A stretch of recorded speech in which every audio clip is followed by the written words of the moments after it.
বিকাশ ভবন scholarship apply করার জন্য সর্বপ্রথম আমরা যে আইডি পাসওয়ার্ড ক্রিয়েট করেছি রেজিস্ট্রেশন করার পর, সেই আইডি এবং পাসওয়ার্ড আপনারা দেখতেই পাচ্ছেন অন স্ক্রিনে, যেখানে একটা ডব্লিউবি দিয়ে একটা আইডি এবং পাসওয়ার্ড যেটাকে ক্রিয়েট করেছি আমরা পূর্বের ভিডিওতে আমি দেখিয়েছি ফুল প্রসেস কিভাবে আইডি পাসওয়ার্ড ক্রিয়েট করতে হবে।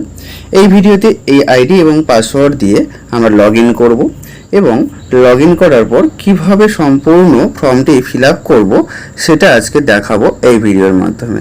সুতরাং যারা নতুন এবং ফ্রেশ অ্যাপ্লাই করতে চাইছো, আপনারা প্রত্যেকে না স্কিপ করে পুরো ভিডিওটি সম্পূর্ণ দেখুন।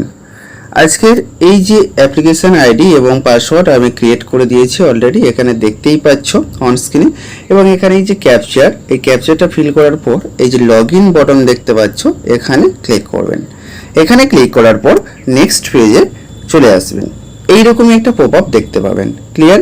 এইখানে আসার পরে আমরা যে প্রথম রেজিস্ট্রেশন কমপ্লিট করেছি, তাই এখানে আপনারা দেখতেই পাচ্ছেন রেজিস্ট্রেশন ডান বলে একটা অপশান, এবং তারপর দেখুন আরও তিনটে অপশান পরপর রয়েছে যেগুলো পেন্ডিং রয়েছে।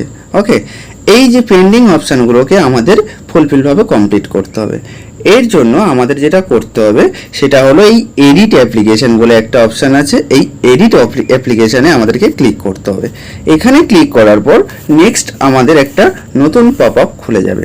এইরকমই একটা পপ আপই চলে আসবে, যেখানে আপনারা দেখতেই পাচ্ছেন আমরা পূর্বে রেজিস্ট্রেশন করার সময় সেখানে আইডি এবং আমরা applicant name, mobile number, email ID সম্পূর্ণ, এখানে ব্যাংকের ডিটেলস, মাধ্যমিক ডিটেলস, এগুলো সম্পূর্ণ আমরা ফিল আপ করেছিলাম। তাই এখানে অলরেডি ফর্মটা ফিল আপ হয়ে আছে। সুতরাং আমাদের এখানে কিছু করার দরকার নেই, দরকার পড়ছেও না।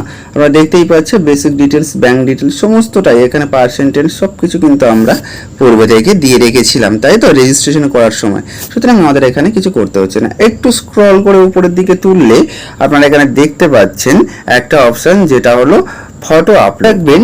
এখানে পাসপোর্ট সাইজ ছবিটা যেন জেপিজি এবং জেপিইজি ফরম্যাটে আপলোড করতে হবে, এবং 20 কেবি থেকে 50 কেবির মধ্যে যেন পাসপোর্ট সাইজ ছবিটা হয়। এবং এই যে ব্রাউজার দেখতে পাচ্ছি, ব্রাউজারে ক্লিক করবেন এবং এখানে ক্লিক করার পর সেই পাসপোর্ট সাইজ ছবিটাকে এখানে আপলোড করে দেবেন। ক্লিয়ার?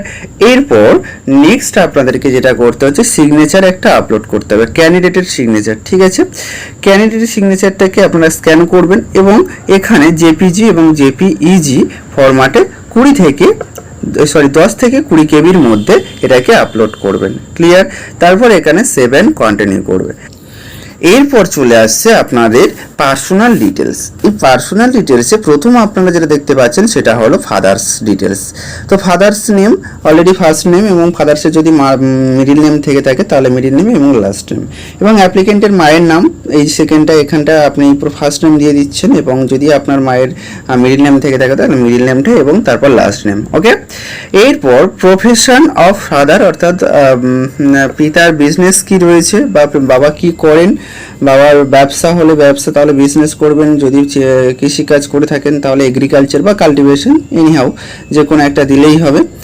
তারপর নেক্সট আপনারা দেখতেই পাচ্ছেন নেম অফ গার্ডিয়ান, অর্থাৎ গার্ডিয়ান কে, সেই গার্ডিয়ান অর্থাৎ আপনার অভিভাবক যদি বাবা হয়ে থাকে বা মা হয়ে থাকে সেইটা এখানে ফিল আপ করতে হবে। যদি পিতা হয়ে থাকে তাহলে পিতার নাম এবং পিতার মিডিল নেম এবং তার last name. Clear? Profession of guardian, অর্থাৎ গার্ডিয়ানের প্রফেশন। এরপর রিলেশন উইথ গার্ডিয়ান, অর্থাৎ গার্ডিয়ানের সঙ্গে আপনার সম্পর্কটা কি। যদি পিতা হয় তাহলে ফাদার্স করছেন, মাদার্স হলে মাদার্স করছেন। ওকে, এরপর ডেট অফ বার্থ, আপনার যে ডেট অফ বার্থ অর্থাৎ জন্ম তারিখটা এখানে দিয়ে দিচ্ছেন। এরপর সেক্স অর্থাৎ জেন্ডার, ফিমেল হলে ফিমেল, মেল হলে মেল। এরপর রিলিজিয়ন, আপনি কোন ধর্মে থেকে বিলং করছেন। তারপরে এখানে applicant is domicile in West Bengal, এটাকে নো করবে। নেক্সট হয় ডিফারেন্টলি এবেল, এটাকেও নো করবে। তারপরে এখানে একটা অপশন দেখতেই পাচ্ছেন আপনারা, আধার ডিটেলস, এখানে আপনার আধার নাম্বারটাকে মেনশন করে দেবেন। এরপর নেক্সট চলে এসছে কি প্রেজেন্ট ফ্যামিলি অ্যাড্রেস, অর্থাৎ আপনার হাউস নেম প্রথম অপশানে দেখতেই পাচ্ছেন, হাউস নেমটা অবশ্যই করে দিয়ে দেবেন, এবং স্ট্রিট নেম ওকে, রাস্তার নাম, তারপর ভিলেজ এখানে অলরেডি দিয়ে দিচ্ছেন, যার যেখানে অ্যাড্রেস হবে সেটা দিয়ে দিচ্ছেন, পোস্ট অফিস, তারপরে পিন নম্বর, তারপরে এখানে ডিস্ট্রিক্ট দিয়ে দিচ্ছেন, যার যে ডিস্ট্রিক্ট রয়েছে সেই ডিস্ট্রিক্ট, তারপর স্টেটটাকে সিলেকশন করে দেবেন, ওয়েস্ট বেঙ্গল আমি দিয়ে দিই। নেক্সট আপনি এখানে দুটো অপশন দেখতে পাচ্ছেন, এটাকেও নো করে দেবেন প্রথম অপশনটা, এবং সেকেন্ড যেটা দেখতে পাচ্ছেন এটাকেও আপনি নো করে দেবেন। এটা প্রত্যেকের ক্ষেত্রে সেম, কারণ এটা বলছে যে আপনি কি পূর্বে থেকে কোনো অ্যাপ্লিকেশন করেছেন বা কোনো স্কলারশিপের জন্য অ্যাপ্লাই করে। লাস্ট এখানে দেখতেই পাচ্ছেন একটা total income of family. Next চলে আসছেন একটা ডিটেলসে, ব্যাংক ডিটেলস। এই যে ব্যাংক ডিটেলসটা আমরা পূর্বে থেকে ফিল করেছিলাম রেজিস্ট্রেশন করার সময়, সুতরাং আমাদের এখানে ফিল করতে আর হবে না, দ্বিতীয়ভাবে এখানে অলরেডি ফিল আপ করা রয়েছে। তাই এখানে লাস্ট এখানে দেখতেই পাচ্ছেন সেভ এন্ড কন্টিনিউ, এখানে সেভ এন্ড কন্টিনিউ বলে আমরা প্রেস করার পর নেক্সট পেজে পৌঁছে যাবে।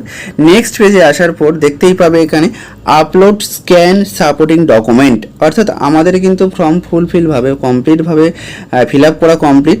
এরপর আমাদেরকে যেটা করতে হবে, স্ক্যান করতে হবে কিছু ডকুমেন্ট এবং সেগুলোকে আপলোড করতে হবে। প্রথম যেটা বলেছেন দেখতেই পাচ্ছেন এখানে মার্কশিট অফ মাধ্যমিক examination or its equivalent both side, অর্থাৎ আপনার মাধ্যমিকের সার্টিফিকেট কিন্তু এখানে আপলোড করতে হচ্ছে, সেটা কিন্তু বোথ সাইড, ক্লিয়ার।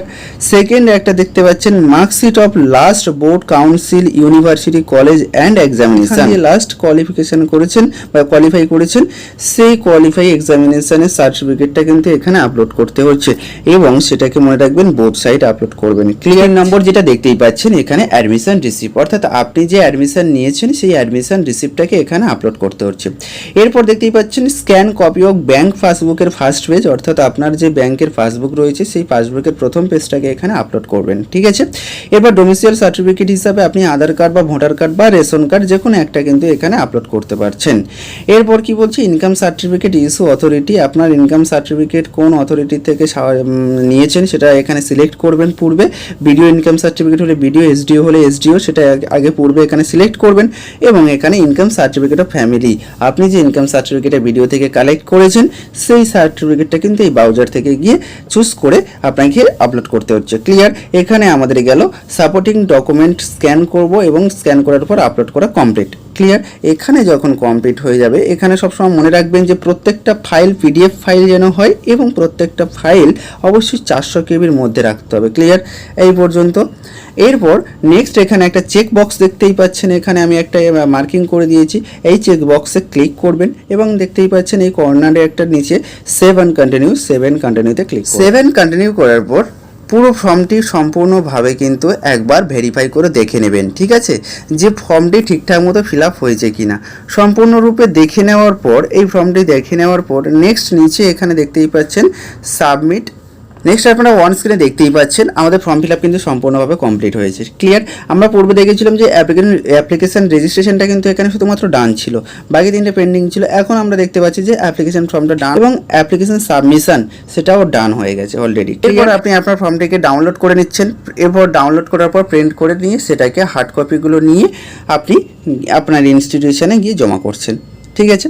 তাহলে আজকে ছিল এই পর্যন্ত। ইনফরমেশনটি যদি একটুও ভালো লেগে থাকে তাহলে অবশ্যই করে লাইক, শেয়ার এবং কমেন্ট করবেন। Thanks for watching.